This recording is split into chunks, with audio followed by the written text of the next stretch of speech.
တနေ့တနေ့စာချက်ဖို့ကိုမနေ့ကိုဖိအားပေးနေရတယ်စာမချက်ဖြစ်ဘူးအချိန်ကိုဘလို့စီမံခန့်ခွဲလို့စီမံခန့်ခွဲရမှန်းမတည်ဘူးပေါ့နော်ကိုအားမရဖြစ်နေတယ်ကိုမကျန်တဲ့ဖြစ်နေတယ်ဆိုလို့ရှိရင်ကျွန်တော်ဒီနေ့မှာဘလို့လေ့လာရမလဲဘလို့အချိန်ကိုစီမံခန့်ခွဲမှုလုပ်ရမလဲဆိုတာနဲ့ပတ်သက်ပြီးတော့ပြပြမှာပဲဖြစ်ပါတယ်အဲ့တော့ဒီချန်နယ်ဆိုလို့ရှိရင်ဒီ video file လေးကို皆さんတို့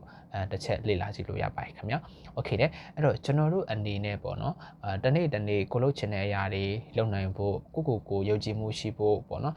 ဒီနေ့ငါလုပ်နိုင်ခဲ့ပါလားဆိုတဲ့ PD တစ်ခုနဲ့ကျွန်တော်အနေနဲ့ကိုပေါ့နော်ကိုစိတ်ကိုလုံခြင်း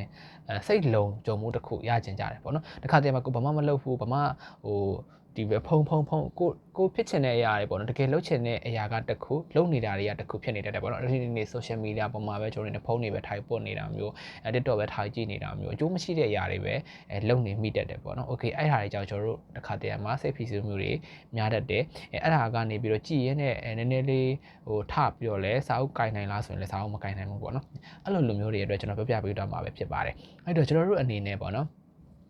်ပထမဆုံးပေါ့နော်ကျွန်တော်တို့အခြေစီမံခန့်ခွဲမှုတစ်ခုလုပ်ရမယ်ပေါ့နော်လုပ်တဲ့အခါမှာဘယ်ကနေစပြီးတော့ကျွန်တော်လုပ်ရမလဲဆိုလို့ရှိရင်ကျွန်တော်တို့ရဲ့အိတ်ချိန်အိယာနိုးချိန်အိယာဝင်ချိန်အိယာထချိန်ကနေကျွန်တော်တို့စပြီးတော့ကျွန်တော်တို့စီမံခန့်ခွဲဖို့လိုတယ်ပေါ့နော်ဘယ်လိုလုပ်ရမလဲဆိုလို့ရှိရင်တနေ့အနေနဲ့ကို့မှာတနေ့ကိုပဲတနေ့ဆိုလို့ရှိရင်အနည်းဆုံး8နာရီအများ8နာရီပေါ့နော်8နာရီအိယာရယ်ဆိုပေမဲ့အခုအနေနဲ့9နာရီလောက်ဆိုရင်အေးဝါရယ်လူလည်းရှိမယ်6နာရီကျွန်တော်ဆို6နာရီခွဲလောက်ပဲကျွန်တော်အိတ်တယ်ပေါ့လေအဲ့တော့ကျွန်တော်တို့တနေ့ကိုဘယ်ချိန်အိတ်မလဲဆိုတာကိုကျွန်တော်တို့အရင်ဆုံးလုပ်ဖို့လိုတယ်အဲ့လိုမဟုတ်ဘူးဆိုလို့ရှိရင်တစ်ခါတည်းမှာကျွန်တော်တို့ social ဒီမနေ့ပြန်နားရက်ကွာငါ social media ကိုဒီညနေတက်ကောင်နှစ်ချက်သုံးချက်ထိုးထိကျွန်တော်တို့အနေနဲ့ဒီ social ပေါ်မှာချိန်ကုန်နေတာမျိုးပေါ့နော်ဘာမှလည်းအဲ့တော့အိတ်ခဏနေကြမှာကျွန်တော်နောက်တရငါတော့ဒီမှာလားငါဒီနေ့ဘာမှမလုပ်လိုက်ရလေချင်းငါတခုခုလုပ်လိုက်ရမှာဆိုစိတ်နဲ့နောက်တာကြီးနဲ့အိတ်သွားတယ်နောက်နေ့မနေ့မှာကျွန်တော်အေးရမဝဆောစီစီရမထနိုင်ဒါမျိုးတွေနဲ့ကျွန်တော်တို့အနေနဲ့တိုင်ပတ်နေတတ်ကြတယ်ပေါ့နော်အဲ့တော့ကျွန်တော်တို့ပထမဆုံးလုပ်ရမှာကကျွန်တော်တို့ရဲ့အိတ်ချိန်ကိုအရင်ဆုံးစီမံခန့်ခွဲဖို့ပဲဖြစ်ပါတယ်ပေါ့နော်ကျွန်တော်ဘယ်ချိန်အိတ်မလဲဆိုတော့ကိုတိုင်းဆုံးဖြတ်ဖို့လိုတယ်ကျွန်တော်ဆိုလို့ရှိရင်ညဘက်ဆိုလို့ရှိရင်ကျွန်တော်17ခွဲအိတ်လေးအိတ်ထားရှိတယ်ဘာဖြစ်လို့လဲဆိုလို့ရှိရင်ကျွန်တော်ရဲ့အိတ်ချိန်ဟာနောက်ကျကောင်းနောက်ကျနိုင်တယ်ပေါ့နော်ဒါပေမဲ့ကျွန်တော်စာတင်ချိန်တွေရှိတယ်ကျွန်တော်အလုပ်ကနေပြန်လာတဲ့အချိန်တွေရှိတဲ့အတွက်ကြောင့်ကျွန်တော်ကိုစားဖို့တောက်ဖို့ပြင်ဆင်ရတာမျိုးတွေရှိမယ်တော့ကျွန်တော်အတန်းဝင်ရတာရှိတဲ့အတွက်ကြောင့်ကျွန်တော်ရဲ့အချိန်ဟာ17ခွဲမှာကျွန်တော်အိယာဝင်နိုင်တယ်ပေါ့နော်အဲ့တော့17ခွဲမှာအိယာဝင်နိုင်နေဆိုရင်ကျွန်တော်17လောက်မှာဆိုရင်ကျွန်တော်ဘာလုပ်လဲဆိုလို့ရှိရင်ကျွန်တော်စာဖတ်လေးရှိရပေါ့နော်စာဖတ်တယ်စာဖတ်တယ်ဆိုတော့ကျွန်တော်စာအုပ်ပေါ့နော်ဥမာတူရရတာစာအုပ်ကျွန်တော်ဖတ်ချင်တဲ့စာအုပ်တအုပ်ကိုဖတ်လိုက်တာမျိုးပေါ့နော်ဖတ်ရင်းနဲ့ကျွန်တော်ရဲ့အိတ်ချင်စိတ်ကိုကျွန်တော်နှိုးဆော်လိုက်တယ်ပေါ့နော်ကျွန်တော်အိတ်ချင်လာအောင်ပေါ့နော်မျက်စိကြောင်မှာဆိုလို့ကျွန်တော်ဖုန်းတွေပါကိုင်တာမျိုးဆိုနည်းနည်းလေးရှောင်တယ်ပေါ့နော်အဲ့တော့နောက်နေ့မနေ့ဆိုလို့ရှိရင်ကျွန်တော်ပုံမှန်အလောက်ကစောစောမတော်ရတဲ့ရက်ဆိုရင်ကျွန်တော်ပုံမှန်ထားခြင်း6နာရီခွဲကျွန်တော်ထားအိယာထားလေးရှိတယ်ပေါ့နော်ဒါမှမဟုတ်နားရက်တွေဆိုလို့ရှိရင်တော့ကျွန်တော်9နာရီမှာအိယာထားလေးရှိတယ်ပေါ့နော်အဲ့တော့အဲ့လိုစောစောအိပ်ပြီးတော့ကိုပုံမှန်ဒီအိတ်ချိန်တစ်ခုထားပြီးတော့ပေါ့နော်နောက်နေ့မှာစောစောထားလိုက်မယ်ဆိုလို့ရှိရင်ကျွန်တော်တို့ရဲ့စိတ်ကအလိုလန်းနေတတ်တယ်ပေါ့နော်လန်းဆန်းနေတတ်တယ်ကိုလို့ရမယ့်အရာတွေကိုတစ်ခုချင်းစီပေါ့နော်ကိုအနေနဲ့ဥမာဘာလုပ်မှာလဲကိုစားဖို့တောက်ဖို့ပြင်ဆင်မှာလားအိမ်ရဲ့တန်ရှည်လုပ်မှာလားကိုဘန်းခေောလုပ်မှာလားကိုလေ့လာမှာလားပေါ့နော်ကိုလုပ်မဲ့အရာကိုကျွန်တော်အနေနဲ့မြန်ဆန်လုပ်ရတယ်ပေါ့နော်အဲ့လိုမဟုတ်ဘဲနဲ့အဲ့ချိန်ကိုဒီကမတတ်မှတ်ဖဲနဲ့ပေါ့နော်အဲ့ချိန်နဲ့ချိန်အိတ်တယ်မနေ့ကျရင်စောစောစီးမထားနိုင်ဘူးနောက်ကျမှထားတယ်ထားလဲထားအောင်တနေ့ပေါ့နော်မနေ့တစ်ဝက်လောက်ကကျိုးနေပြီပေါ့နော်အဲ့တော့နေ့တစ်ဝက်လောက်ကကျိုးနေဘာစားလုပ်ရမှမသိဘူးထမင်းစားတာဘာထမင်းစားပြီးတော့ပြန်အိတ်ချင်လာပြန်ဒီလိုမျိုးနဲ့တန်တရားတွေလည်နေတတ်တဲ့အတွက်ကြောင့်ပထမဆုံးအနေနဲ့ကိုယ့်ရဲ့အိယာဝင်ခြင်းအိယာထားခြင်းကိုကျုံနေနဲ့ပထမဆုံးအနေနဲ့စီမံခန့်ခွဲဖို့လိုပါတယ်ကိုဗရနာကြီးထားမှာလဲကိုဗရနာကြီးအိတ်မှာလဲကိုဗရနာကြီးအိယာဝင်မှာလဲပေါ့နော်ဒါမျိုးကိုအရင်ဆုံးစီမံခန့်ခွဲပါနော်ကျတော့စားတာတောက်တာပေါ့နော်စားတော့တဲ့နေရာမှာလဲကျွန်တော်တို့အနေနဲ့အရာဝန်ခံနေထမင်းတွေပါလေးစားတာမျိုးပေါ့နော်ဒီကော်ဖီတွေပါတောက်ထားမျိုးဆိုလို့ရှိရင်ကျွန်တော်ရှောင်တင်နေဒါဆိုလို့ရှိရင်ကျွန်တော်အိတ်ချင်မှာမဟုတ်ဘူးပေါ့နော်အဲ့ရထားပြီးကျွန်တော်ကော်ဖီတောက်ထားမျိုးဒါကကျွန်တော်တို့ရဲ့စိတ်ကိုနည်းနည်းပေါ့ဒီလန်းဆန်းစေတယ်ပေါ့နော်လန်းဆန်းစေတယ်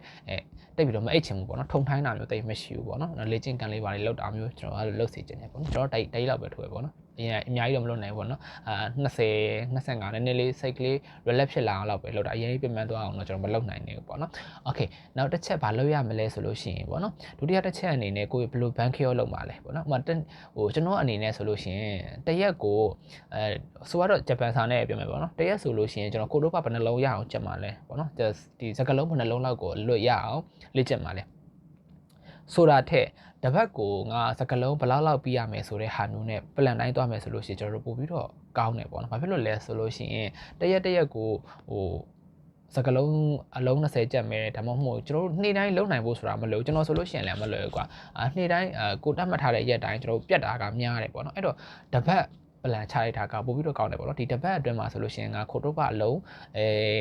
100ရရမယ်အလုံး90ရရမယ်ခန်းကြီးအလုံး90ရရမယ်အလုံး60ရရမယ်ဒါမှမဟုတ်လည်း listening ဘယ်နှပုံနားထောင်ထားမယ်reading ဘယ်နှပုတ်လောက်ဖတ်ထားရမယ်ပေါ့နော်ကိုယ့်ရဲ့တတ်မှတ်တဲ့ scale အတွင်းပေါ့နော်ဒီတစ်ပတ်အတွင်းမှာငါဘယ်လောက်ပြရမယ်ဆိုရက်တတ်မှတ်ခြင်းနဲ့သွားတာကပို့ပြီးတော့ကောင်းတယ်ပေါ့နော်အဲ့လိုမှမဟုတ်ဘဲနဲ့ကျွန်တော်ဒီပါလ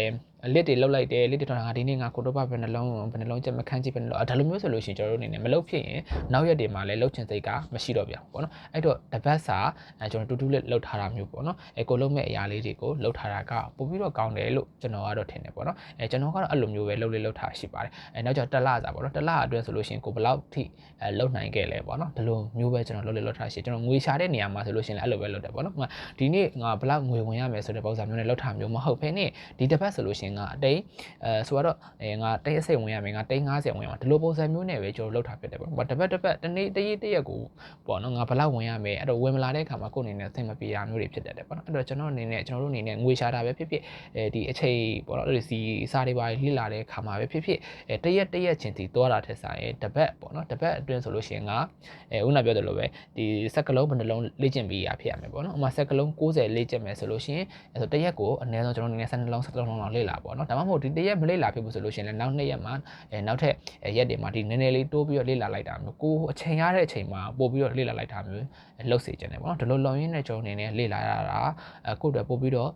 ့ထိရောက်တယ်ပို့ပြီးတော့ကောင်းတယ်ပေါ့နော်အလေးကျင့်တစ်ခုဖြစ်တယ်အဓိကတော့အလေးအကျင့်ပေါ့နော်အလေးကျင့်တစ်ခုတတ်မှတ်ထားဖို့လိုတယ်အဲ့တော့အဲ့အလေးကျင့်ကိုမပြည့်အောင်လဲကိုတိုင်းထိရတာဖြစ်တယ်ကျွန်တော်တို့အနေနဲ့အမြဲတမ်းကျွန်တော်တို့လည်းကျွန်တော်ဆိုလို့ရှိရင်လည်းအရန်ကျွန်တော်အလုပ်ပဲမှန်းတဲ့ခါဆိုအရန်အိတ်ချင်တယ်ရဲရောက်ချင်ဆိုလို့ရှိရင်အိတ်ရပေါ်မှာတန်းပြီးတော့လှဲချင်တယ်ပေါ့ဒါပေမဲ့ကျွန်တော်မှအချိန်မရအောင်ကျွန်တော်ဘာလုပ်ရလဲအိတ်ရရောက်တဲ့အခါမှာကျွန်တော်ထားရရှိရထားရတယ်ပေါ့နော်ဥပမာကျွန်တော်ပကံပေါ့နော်ကျွန်တော်စားမဲ့တောင်းမဲ့ပကံနေကျွန်တော်အလုပ်ကထမင်းလုပ်တွေပါစေးတာမျိုးဟင်းချက်တာမျိုးလုပ်ရတယ်ဒီလိုမျိုးလုပ်ရတော့မှကျွန်တော်လုပ်ကြရင်ကျွန်တော်တနိုင်လောက်နည်းနည်းကျွန်တော်အတန်းဝင်ရမယ်ပေါ့နော်အတန်းဝင်ပြီးတော့လည်းကျွန်တော်ဘာမှမလုပ်နိုင်တော့ဘူးကျွန်တော်အဲ့ချိန်ကနီးကတ်နေပေါ့ကတ်နေတော့ကျွန်တော်အနေနဲ့စာအုပ်ကလေးပိုင်းနဲ့ဖတ်လိုက်တာမျိုးအချိန်ရတယ်လောက်ဖိုင်းရင်းတော့ကျွန်တော်အိတ်ချန်လာတယ်ကျွန်တော်အိတ်လိုက်တယ်ပေါ့နော်ဒါဆိုလို့ရှိရင်နောက်နေ့မှာအလန်းပေးထားတယ်နောက်နေ့ဘယ်နှစ်နာရီ6နာရီခွဲဆိုလို့ရှိရင်6နာရီခွဲပေါ့နော်ဥပမာအချိန်အလုပ်ချိန်နောက်ကြတယ်ဆိုလို့ရှိရင်10နာရီလောက်မှတွားရမယ်ဆိုရင်တော့ပုံမှန်6နာရီခွဲပဲထားတယ်ဒါပေမဲ့အလုပ်က10နာရီလောက်မှတွားရမှာပါကွာ9နာရီ10နာရီလောက်မှကတ်ထားမယ်ဆိုရင်ကျွန်တော်တို့စိတ်အဆက်မပြေတော့ဘူးပေါ့နော်တနေ့ငါဘာမှမလုပ်လိုက်ရလေချင်းဒီမလားဘာမှမရလိုက်လေချင်းဆိုတော့စိတ်ကြီးနဲ့ရှင်တန်ရတာကပို့ပြီးတော့မွန်းချက်တယ်ဒီအလုပ်ထဲမှာပဲအချိန်ကုန်နေရလို့ခံစားရတယ်ကိုဘဝကြီးကဘယ်လိုပြောရမလဲလွတ်လပ်တယ်လို့မခံစားရဘူးပေါ့နော်တယောက်ကပဲဒီအလုပ်ကြီးကကိုဖိစီးထားတယ်လို့မျိုးပေါ့နော်ဒီအလုပ်ထဲမှာလည်းတိတ်ပြီးတော့မပြောတော့တာမျိုးတွေဖြစ်တတ်တဲ့အတွက်ကြောင့်ကိုပေါ့နော်အဲ့လိုမျိုးတနေ့တာမှာအရင်အိတ်ထားမျိုးကြီးပဲမ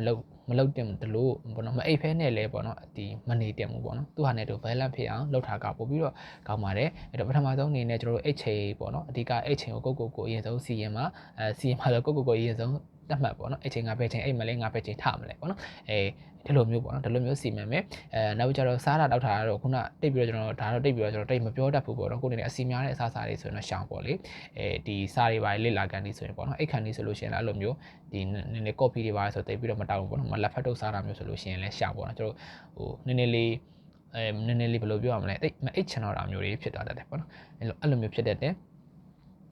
နောက်ကြတော့ကျွန်တော်တို့ရဲ့ဒီဘန်ခေယောလောက်ပေါ်လုံးနေဆိုလို့ရှိရင်လည်းတနေ့ကိုငါဘယ်နှလုံးဘာကြီးတွေပြီးရမယ်ဆိုတာထက်ဆိုင်ရင်ငါတစ်ပတ်ဆိုရင်ငါစကလုံးဘယ်နှလုံးရရမယ်ခန်းကြီးဘယ်နှလုံးရရမယ်ခိုးတော့ဘယ်နှလုံးရရမယ်ဒီလိုမျိုးနဲ့လေ့ကျင့်တာကပို့ပြီးတော့ကောင်းပါလေလို့ကျွန်တော်ကတော့ပြောချင်ပါတယ်ဒီဗီဒီယိုလေးကမင်းနဲ့ဆန်တို့အတွက်အကျိုးရှိတယ်အားလုံးအတွက်အကျိုးပြုတယ်ဆိုလို့ရှိရင်တော့ like and follow နဲ့ပေါ့နော်မင်းနဲ့ဆန်တို့သိကျင်တဲ့အရာလေးတွေဆိုလို့ရှိရင်လည်းဒီမှာ comment မှာရေးပေးခဲ့နိုင်ပါတယ်ခင်ဗျာကျေးဇူးတင်ပါတယ်ခင်ဗျာ bye bye နဲ့